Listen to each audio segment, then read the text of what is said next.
First of all, Coach, I mean, 9-1 right now. I know when you started, obviously you kind of hoped that you kind of be where you're at this point in time. But just how do you feel this team is playing? Is playing as good as that record indicates right now?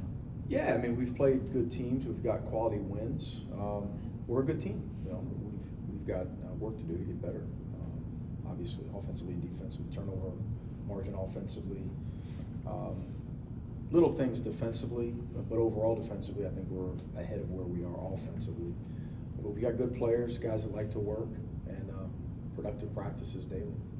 On that same note, is there anything that you've been pleasantly surprised by that you guys have done to this point? Our culture, our chemistry, sacrifice, the humility of these guys that are coming off the bench especially. We've got 4 or 5 guys that are playing meaningful minutes off the bench, and that'll increase moving forward, right? They come in a game and they just produce. Dylan James comes to mind. Justin Absence, had a couple games where he didn't play much at all, and he was as big a factor as anyone off the bench in our last win. With his ability to play inside the zone and make those decisions. Dakota LaFew, off the bench is, he's one of our best players. And he's accepted that when your opportunity comes, you produce. You control what you can control. So I love the mentality of our guys. Who knows what our lineups will look like moving forward and our rotations, starting, and all that stuff. But to this point, our culture's been terrific. How important is that depth, especially with SEC play looming and how well the league has played this year? It's huge. I mean, it's the best league in the country by a large margin, and depth is prevalent throughout the whole league. I mean, it's mandatory, to keep up. We've gotten a lot better. We're just significantly better. I've said that for months, but so is most of the SEC. Yeah. I mean, you've been around this league a long time now. But I saw a stat again before I came into the conference. It's 50-4 in December record-wise. It's crazy. As far as against the ACC this year, 30-4 now with the South Carolina's win and Florida's win yesterday. And you know what? So again, I know you got the 3 non-conference games to go, but when you do look ahead to what that conference schedule is going to be like, it's just going to be strong. It's wild. Yeah. This year. We better be ready, right? And but a ton of opportunities at the same time. And each one of these opportunities will help us grow too and help us get better. It's a process. It's a long SEC season, but it's right now it's Buffalo. We've got practice today. We've got to get better today, and we've got a good opportunity tomorrow to see how we respond to the last win. Well, does Shane Montgomery be part of this equation tomorrow night? He will. Okay. He will. He's officially been cleared. Really excited for him. Excited for his teammates. He's fired up. Probably gonna have to slow him down a little bit when he gets to the game. I was about to say, everybody you talk about his energy, his brains. I mean, he'll be fun to watch. I'm excited. Our whole staff's excited. His teammates again are excited to see, what it's going to look like for him. Wearing the G, he's going to play hard as heck. And he's going to play with joy. That's how he approaches every day. He's fun to coach. He's going to be a good addition to our team. He's a little bit different than our other backcourt guys. He complements them well. We've got to get him adjusted, to this level, of course. To playing with these guys, it's all going to be new to him, but it's exciting at the same time. Well, how will he help make this team better, specifically? Intensity, competitiveness.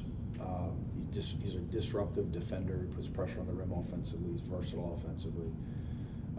He adds another guard, again, who's a little bit different than the guys that have played to this point. When you say different, just what kind of stands out as different compared to some of the other guys?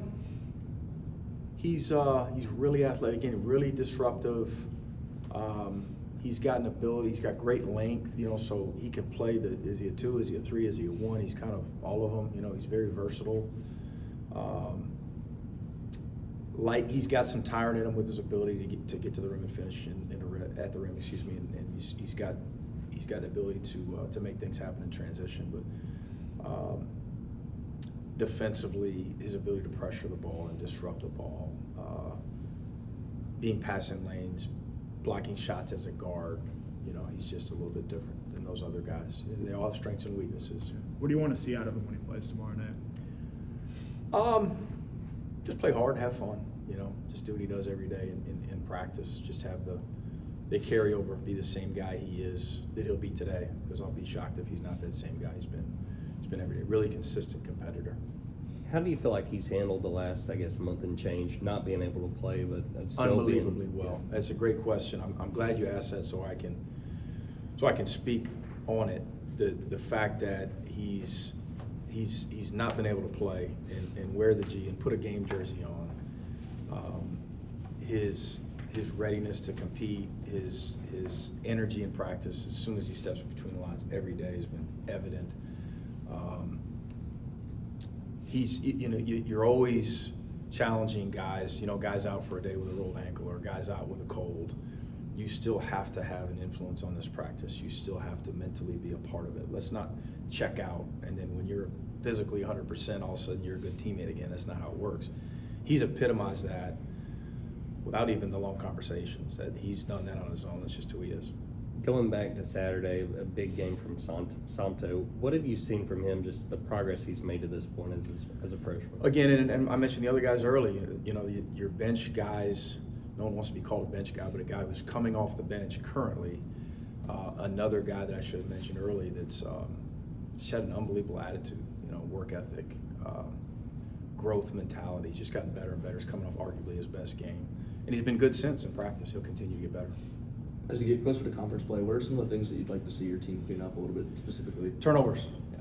And then 2 is turnovers, and 3 is turnovers. How do you do that in practice as you get closer to SEC play? Trial and error. We're trying everything. We're past the making it mental. About 3 weeks ago we said, hey, we got to just address it. We've got to talk about it. It's the glaring weakness as you study our metrics. Offensively for us, I think we're 54 today, and in certain categories we're pretty good. We are, and that one's glaring. I think we're about 320 right now. Now that said, we're playing a style where everybody touches it a lot, and the thing moves, and we've had some really pretty possessions. But then we have possessions sometimes where it could be a spacing issue. It could be just trying to do a little bit too much issue. That said, also we've played some really disruptive defenses too. So sometimes those numbers will just even themselves out. But it's an area that we're focused on. We will be today when we're between the lines, doing different drills, talking about it, watching film on it, individually and as a team. And our guys know it's an area of focus for us. Is it like the inexplicable ones though? Does this, that kind of bug you the most? Or something? No, honestly, I've had a lot of teams where, your turnover margin is better, or your assist turnover ratio is better, but you've got 4 or 5 loud ones a game where a guy just jumps up in the air and does something he can't do or doesn't have a plan.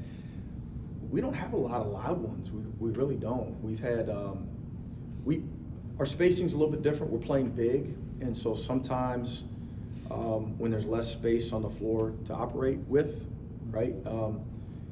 If your passes or your catches aren't on point, you're not crisp, your timing's off, your spacing's just a little bit off, it can cost you a little bit more with the spacing that we currently have. That said, when we don't turn it over and we're sharp offensively, we've got an ability to really crash the offensive glass with those 2 bigs in there and sprint to ball screens and play on the interior more effectively than if we were playing 4 or 5 out. So some of it is just what we're doing, and we'll continue to get better at it. It's new to all these guys.